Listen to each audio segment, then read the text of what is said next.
Welcome to Grow Money Business, the podcast dedicated to helping business owners grow both their wealth and business on their own terms. Here's your host, Grant Bledsoe. Hello, everybody. Grant Bledsoe here. Welcome back to Grow Money Business. My guest on the podcast this week is Rick Dennen. Rick is the founder of Oak Street Funding, which is a lender he founded in 2003, which was later bought by First Financial Bank. He is now the Chief Corporate Credit Officer at First Financial Bank and has a whole bunch of experience issuing debt and equity to business owners, specifically those in service businesses with recurring cash and revenue models. We had a really nice conversation. Rick knows a whole ton about venture capital, and after evaluating hundreds and hundreds of deals over the years, he has a pretty good sense for what works and what doesn't, and what business owners need to consider when taking on either debt or equity to finance their own successions or growth or anything in between. Rick's a great dude. He's located in the Midwest. We talked about the traits he's trying to instill in his kids as he brings them up. Now they're adults, but that's really been shaped by what he's seen in the business world because he's seen a whole lot of these deals work and a whole lot of them that have not. So we had a great conversation. I hope you enjoy it as much as I did. Hey, everybody. Real quick before we jump into today's episode, I have been advised by my attorneys to remind you all that none of what you might hear in today or any other episode of Grow Money Business is financial, investing, tax, legal, fitness, or even relationship advice. It's content that you're free to use and deploy on your own terms. And before you take any actions on what we might cover in the show, I really encourage you to consult with your accountant, attorney, or financial planner. If you don't have a financial planner and think that you might need one, be sure to check out threeoakswealth.com to learn more about my firm's planning, advice, and investment services. Rick, welcome to the podcast, my friend. Thank you for being here with me. Oh, thank you for having us. Certainly appreciate the time. I'm very impressed with your recording, podcasting, video setup you were just describing to me. You guys have quite the system. Yeah, given the times and the pandemic, we were in the middle of a construction project, and we were able to kind of throw this in at the last minute and built out a wonderful little media center that our marketing picked up, and it's like we've been doing it for 20 years. Well, it seems like you've been doing it for 20 years because it's all gone very, very smoothly. So tell us a little bit about yourself to get started, Rick. Tell us about your role at the bank and the bank itself.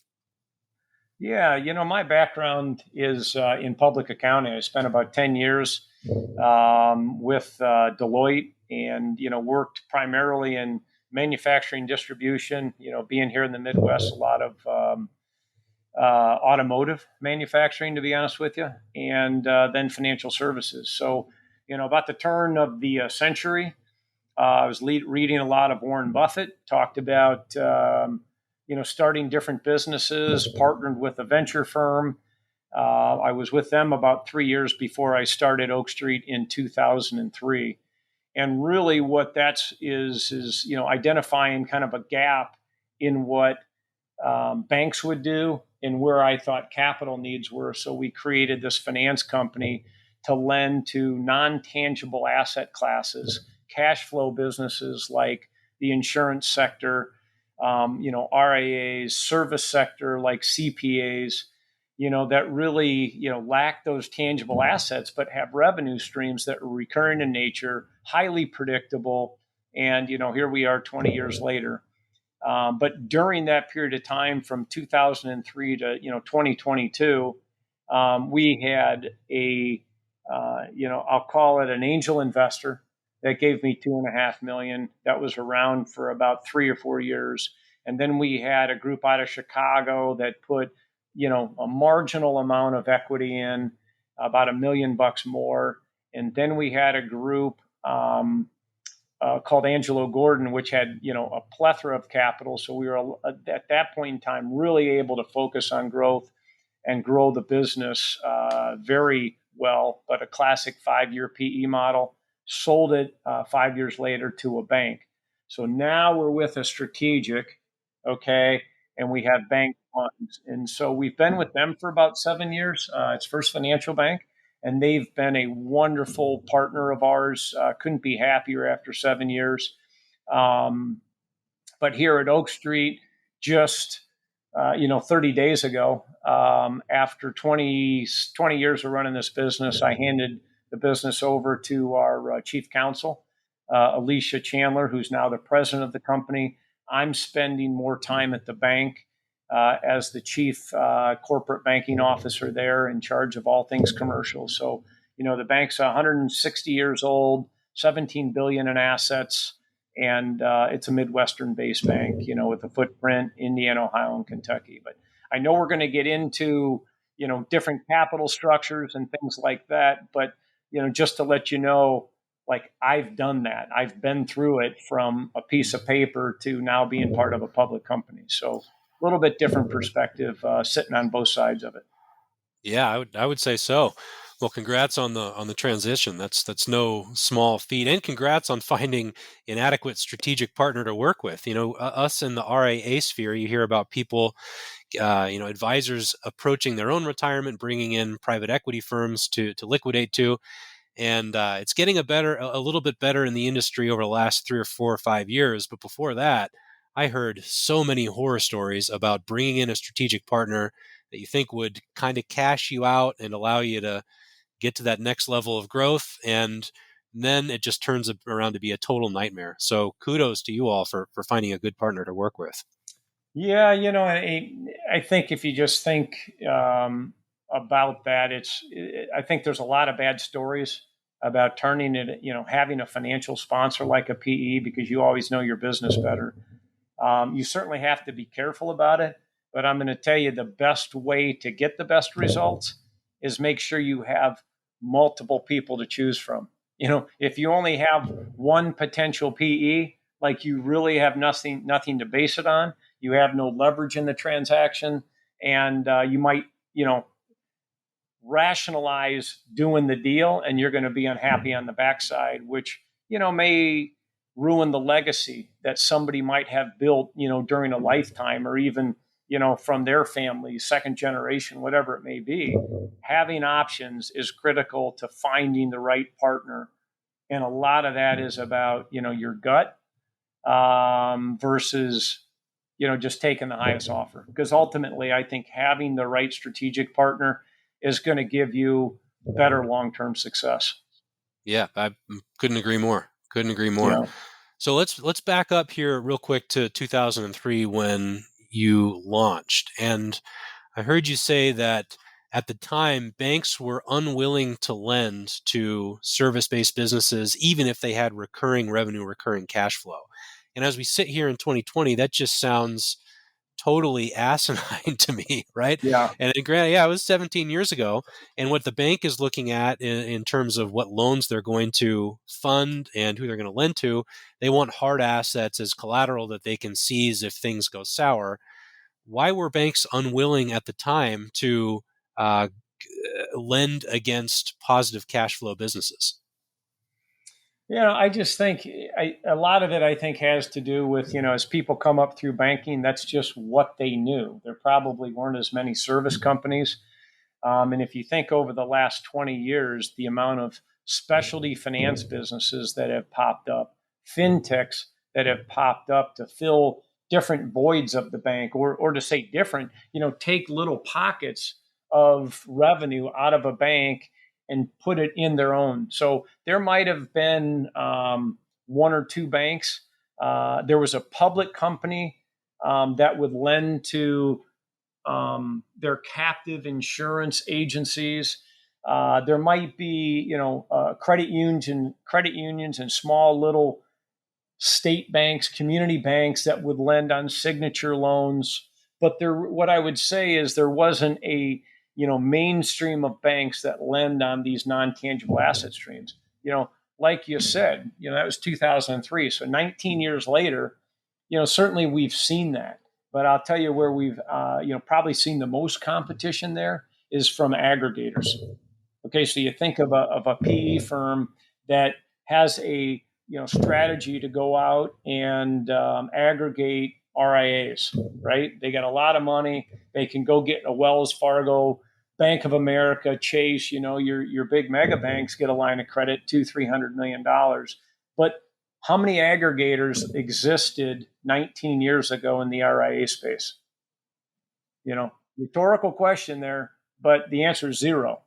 There were probably some people like, hey, let's acquire this, that, or the other. But, the amount of capital coming in from PE-backed businesses is at an all-time record high for sure. And that's driving a lot of the M&A activity. It was just that void to say, hey, insurance agents need money for growth. Insurance agents need money for acquisition, succession planning. If you look at the demographics of these industries, insurance and RA specific, I know in 2003, 70% of insurance agents were over the age of 67 years old. And you think about that, and the demographics are almost identical to RIAs. When you think about that, it's like, what are they going to do with their businesses? And I think the number of options that they have available to them has multiplied fivefold. I mean, I'll just run out my book. I'll hand it to my son. Well, now, that's all a part of their retirement. Let's grow it, strategize on how to maximize it, then we'll exit it at the right time. We've got equity from the PEs. We've got debt from companies like Oak Street. And, it's become mainstream in the thought process on how to run these businesses. Yeah, it sure has. Now, the borrowing environment today is a little bit different than it was, 12 months ago. We've got some economic headwinds. Rates are a little bit higher. Generally, that makes it a little bit more difficult, although not totally difficult, for PE firms to obtain funding and so forth. What does that mean for you all right now when we're substantial borrowing costs are substantially higher than they were just 12 months ago? What are you seeing out there in the M&A market? Well, what I would say is if you think about rates, so we've had two big increases in rates, right? But historically, if you go back 20, 30, 40 years, like where we are today is really at a pretty low rate. So when you think about leveraging debt at these interest rates, okay, it's still very lucrative. You couple that with, what we just talked about with the amount of capital available with PEs. The best way for them to generate the highest RRR is do a leveraged transaction. So even if the rates are, 150, 200 basis points higher than they were, it is still very lucrative for them to be able to aggregate assets or an individual just to do one acquisition, and bring in a producer or to invest in marketing, whatever it may be. It's still at historically low rates. Now, with that said, you asked about what's going on in the M&A space, and you can again go back in history and say, okay, interest rates go up, M&A slows down. Like that's just what has happened. But again, okay, interest rates, we've also seen and read different material that says rates may be coming down in 2023. Okay, if they can, there's probably another interest rate or two increase in 2022. But if the inflation does slow down, if some of the geopolitical things, get lined up properly, we may reduce rates. They're talking like potentially 50 basis point reduction in 2023. So, when you look at where we are today with the amount of capital exists and even, the long-term treasury yields, it's still a pretty robust environment. I would say it's still a seller's market. I think there's more buyers out there than there are sellers. So I think the M&A market will continue. It might start putting or slowing down the cap that people are paying to buy these properties. Right. And we are throwing around a little bit of jargon out there. And so for our listeners, we're using the term RIA, meaning Registered Investment Advisory Firm. That's how my financial planning firm is structured. We're using the term aggregators, which is a really common private equity strategy where you have a firm that comes in with a ton of cash, often from LOCs, letters of credit from your big banks. As you mentioned, Rick, they come and buy a whole bunch of common investment or medical or accounting practices and brand them similarly, add some operations and procedures and marketing dollars, and then look to offload that and sell them, either go public or sell them to another firm where the sum is worth more than its individual components, right? And that's a really common strategy we're seeing across all industries right now. So with with all that in mind, Rick, interest rates going up, but they're still pretty low historically. It's a robust environment. When does it make sense for an owner of a service business, hypothetically, to take on debt versus equity partners? How do you think about evaluating different strategic partners and growth options when you're looking to take that next step, either in retirement or in the firm's growth? I mean, you go back to the first statement. Having options is a great thing as you think about this. Ultimately, though, you've got to take a step back and say, what am I trying to strategically accomplish? Okay, what am I willing to give up? What's the probability of achieving success in that strategy? Because you can take a step back and say, do I want angel friends and family type money? Or do I need to go get institutional type money? There's certainly going to be different demands placed on those two options when you think about equity. Okay. I would always tell you, generally debt is cheaper than equity. Always. We're a bank. We're lending. It's an interest rate that's variable or fixed, but it's relatively small. So if we're lending at prime +1, that's a pretty small margin. Whereas and let's just say that's 5%. An equity sponsor, friends and family, a little bit less, but they're going to look for 25, 40% returns on their equity. They're going to look for, decisions that they're going to require. You want to sell the business, do anything with the brand, you want to bring in new shareholders, contracts over a certain value, like you're going to need to get board approval, and you really have to think about, compliance, so to speak, at that point in time, and making sure that you're running your business properly. If you don't want to do that, then try to solve it with debt and try to solve it with a different type of ownership. But, ultimately, you don't want to take on all debt that is basically going to bankrupt your company, and you rely on that. You've got to have the proper balance to be able to meet those debt needs. Probably I would look at maximize of, a 4 to 6 times leverage, that you wouldn't want to take debt beyond that. And if you do, exceed those numbers, well, then you may need to take on equity. Or you may, if you don't want to take on equity, then slow down your plan for growth. So you got to have that balance in reality in your cash flow expectations. And then, to me, solve what you can with debt and then solve the rest for equity.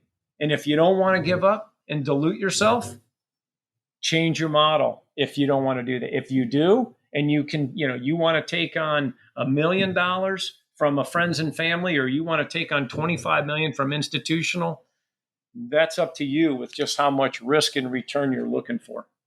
Sure. One observation I've had specific to the RIA industry over the years, and I'm curious what your thoughts are on this, is I'm seeing a lot of these firms taking on equity partners, and I'm not seeing them lever themselves nearly as much. And I've always believed the same thing that you just shared with us, that debt is a lot less expensive than equity. Is that observation off, or am I just not seeing the debt that other larger RIA firms are taking on? Or what is with this general reluctance to take on debt? Because a lot of these firms are really good at knowing their cost to acquire new clients, their cost of stat, right? They know all their statistics and what the growth is going to cost. Why wouldn't you take on a little bit of low interest debt to fuel that growth? Yeah, no doubt. I mean, mathematically, I can prove to you that taking on debt is levering up your investment with debt is going to deliver a higher return. It just has to, right? Yeah. Even if you're taking on $1.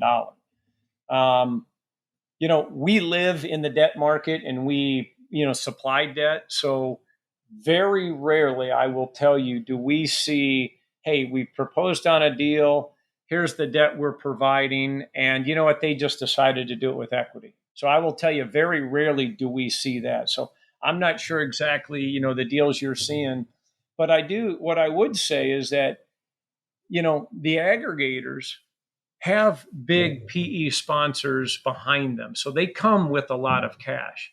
They're not going to over lever. And, like I said, when you think about supply and demand, there's more demand than there is supply. So maybe, hey, we're going to give you 25 million. And if you lever that up 3 times, you've got $100 million pool to buy assets.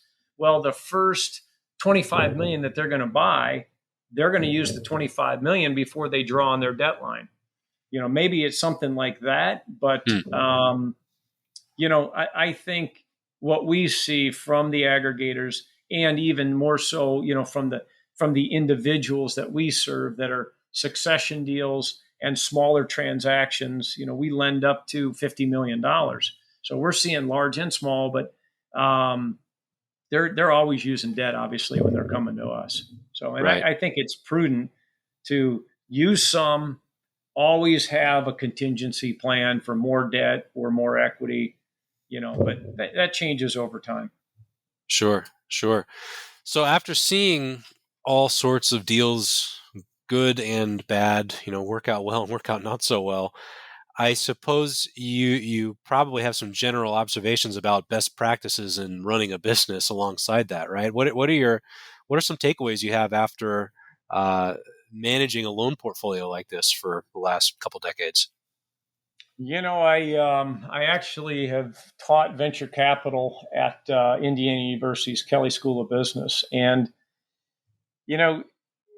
and especially it's even post pandemic, I think it's even more important. But I'll tell you what I've seen is people. It's about people, because I have seen wonderful business models, okay, great business models, highly successful, run by terrible operators, and they're going to fail. And the exact opposite holds true as well, where I've seen terrible business models run by great operators and they're successful. Okay. And I can give examples of those. So my point is, they're having the right people in place, having the right team in place is the most critical thing to me to the ultimate success.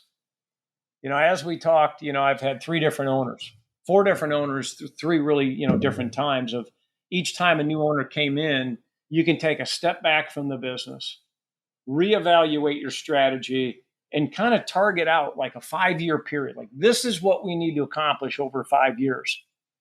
And then you put that plan in motion. But, like with Angelo Gordon, it was a big equity infusion. We needed to achieve a lot of growth. We doubled the number of employees in 1 year, and we got good growth. I honestly say we were smaller then, so growth was easier. And we had like 42% growth in that first year, but we budgeted 75. But after those 30, those extra 30 people were in place, the following year we grew by 250%.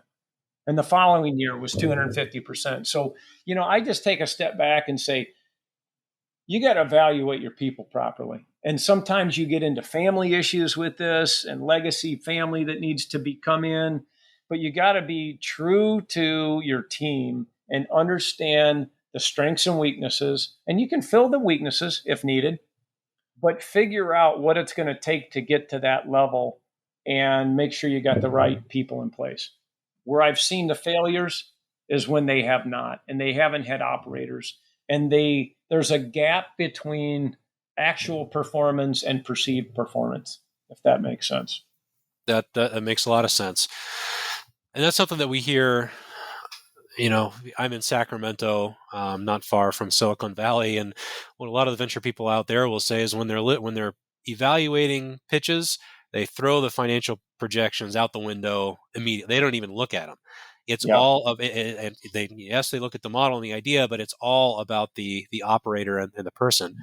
So after having that experience and that background, when you're evaluating a new team or a new idea or a new person, What are you looking at in that evaluation? Well, honestly, you hit one of the key underwriting criteria for us, and it's face-to-face meetings. Okay. During the pandemic, we kind of struggled for that for a year because one of our, I'll call it a marketing play or strategies was, both from a growth perspective, but also from a underwriting and building a good solid portfolio is get the whole team here. Okay. And let's introduce them to our team. And can we work together? And let's evaluate them. We've got 100 people here. That's all they do is deal with these types of businesses. And I think we all, if you get a bunch of different people evaluating them, performance, asking questions, like to me, that's 90% of your underwriting, so to speak.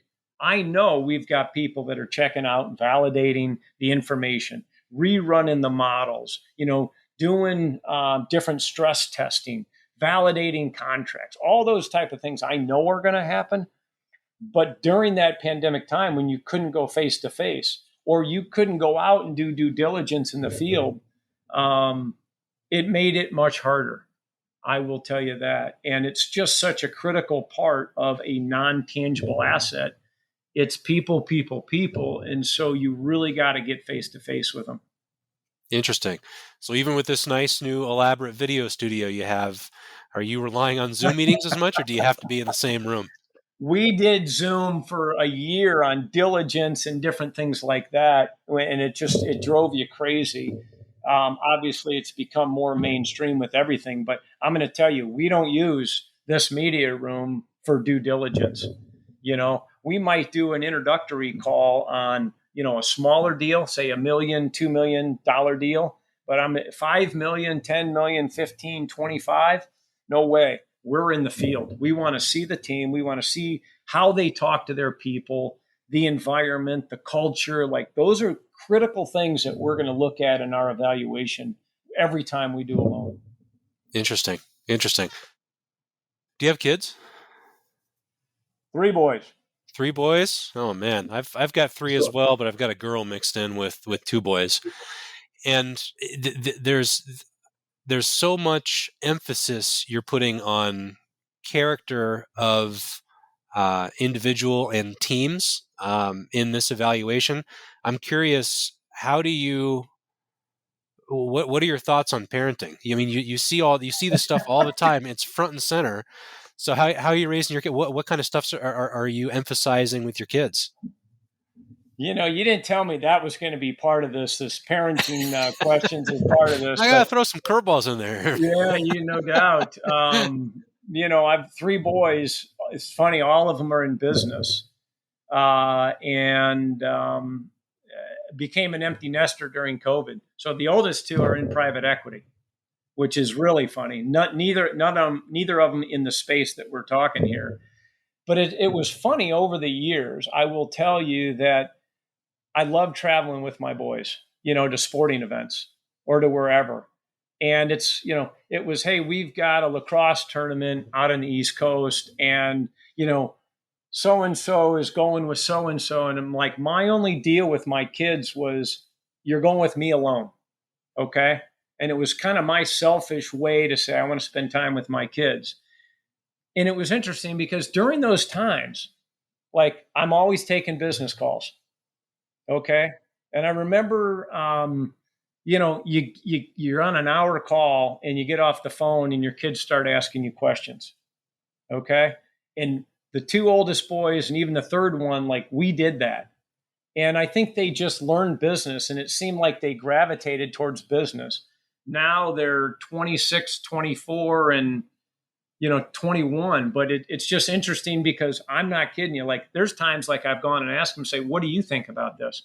Just to get a different perspective on, they're in a different industries and stuff, but, maybe it's a capital structure, just like you and I were talking with equity and debt or, what do you think about the multiples here? Or do you think you can get a premium on this? The same type of things you consult with different industries, but, from a parenting perspective, there's no doubt you're only as good as your last deal. And you've got to preserve every bit of integrity, every bit of honesty, every bit of transparency. And so it's been interesting. Like they have switched jobs from investment banking to PE, I think, which is the natural course. And it's like, be upfront, be transparent with your employers. You don't ever want to leave a job bad.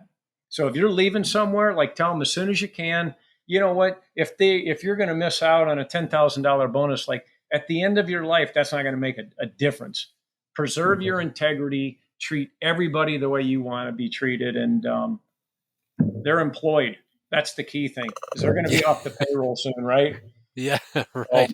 Right. But it isn't. That's just a wonderful question, because you're really hitting, in my opinion, on like the most important things.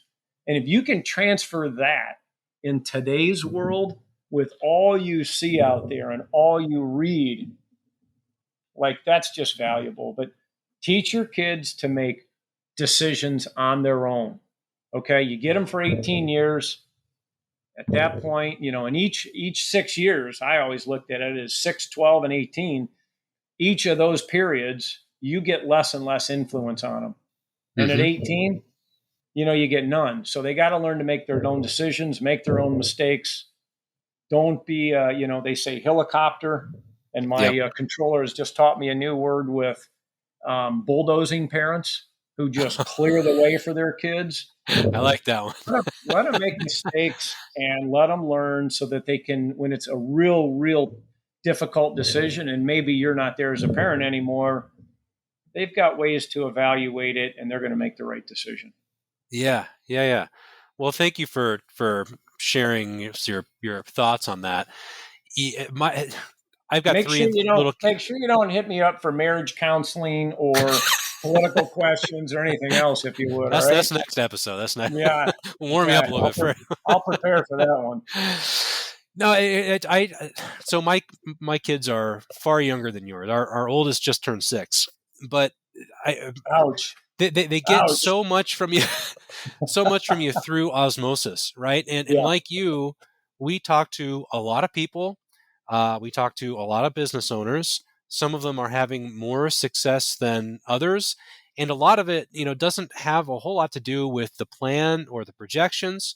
It's just the fundamentals of being a good human and having the ability to build a really quality team around you and work with other humans, right? And so when I see stuff going good or going not so good, I want to kind of inject my observations into the kids as much as I can, just to kind of get them on the right path, because you see it so much, it's kind of hard not to steer the kids accordingly. So it's honestly, you're spot on. And if you think about, thank you for saying how old I am. I do appreciate that.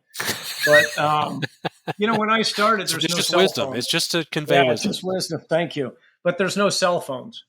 You know what I mean? And you just think about the amount of time now with remote work, like work and family and home life, they're so integrated at this point in time. I think you have a better opportunity to carry over and teach your kids while you are at home and while they can hear those conversations versus, you know what, I went to work at 7 a.m. I got home at 7 o'clock at night, and my kids would never hear a single conversation because everything was done there.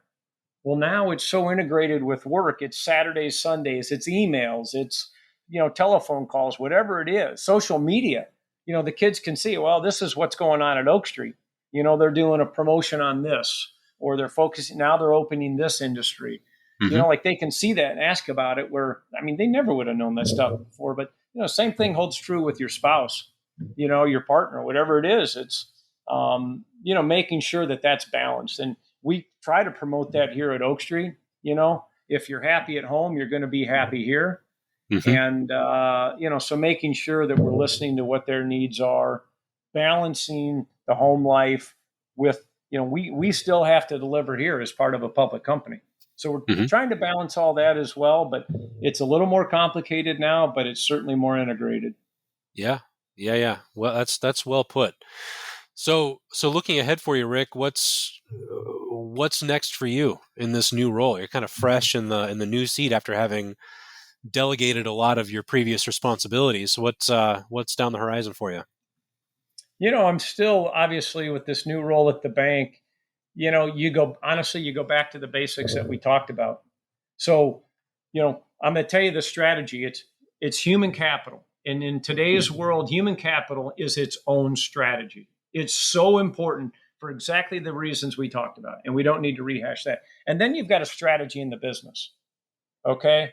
So banking is a little bit more commoditized than what we do here at Oak Street. But I'm going to tell you, we got to focus on human capital. We got to top grade and focus on, training the people that we've got and really making them better. And then it's brand, it's sales institutionalization, and process improvement. That is the strategy at the bank. So like you can take what we did here and how we did it here. Okay, we started from scratch. So it's somewhat a little bit easier. We built our own software that's proprietary for exactly our business versus a bank, which is a lot of legacy. So where am I going with this is, listen, I'm really ingrained in the bank, which is why I turned over to the presidency here, that's emotional as well. Like, you start something from a piece of paper, you run it for 20 years and you hand it to somebody else, but great confidence in the management team here and our leaders here. But so I'm 56 years old. You've probably calculated it, as old as I am with the kids, but I really do enjoy working. I don't enjoy sitting around the house doing nothing. And so continue to do what I'm doing. Always looking at other opportunities. One of the mandates we have here at Oak Street is add a new business line every year. So that's fun. That's exciting. And the same thing at the bank. It's just, we've got, I think I've got 250 people over there and a whole lot more assets. And so I'm still learning as well in some of these other industries, in a foreign exchange business, equipment finance business that we bought, and so it's been a whole lot of fun for me. I hope not to slow down. How's that? I think that's an excellent objective. Well, Rick, you've got another meeting to get to, I know, but I want to thank you for taking a little bit of your time to join me here today. This has been a lot of wisdom, and I really took a lot of nuggets away myself, and I'm sure our listeners did as well. We've got a fair number of business owners that listen to this show. If they need a second opinion on some financing or some debt or equity or any of the above, where can they find Oak Street Bank? Yeah, I'll tell you what, I'm happy to provide my email or cell phone. I mean, the email is rdennen@oakstreetfunding.com. That'll come right into me. I have no admin, so I take all the emails and I take all my calls. And my phone number direct is 317-428-3800. So maybe we could crop something in on that contact information just to have it, but happy to answer any questions. And, that's what really gets you excited, as you can imagine, is helping other business owners succeed and be successful in what they're trying to accomplish. So happy to, answer any questions that there are. But I certainly appreciate the time. Love the opportunity. Feel honored to be a part of your podcast and what you guys are doing and accomplishing. You've got a wonderful brand in the market. Well, I appreciate that, Rick. That's kind of you. And I, like you, I just get a kick out of being a cog in this entrepreneurial wheel and helping people take a little bit of risk to offer some kind of new product or service that doesn't exist, and hopefully do it in a way that is mutually beneficial to their customers and the entrepreneur. It's just a wonderful thing to be a part of. Right on. I agree. All right. Well, until next time, thanks again, Rick. All right. Thank you for your time. Thanks for tuning in to Grow Money Business, the podcast dedicated to helping business owners grow both their wealth and business on their own terms. Be sure to subscribe to the podcast on iTunes, Google Play, or wherever you digest podcasts to ensure you don't miss out on future episodes and announcements. And feel free to submit questions to growmoneybusiness.com.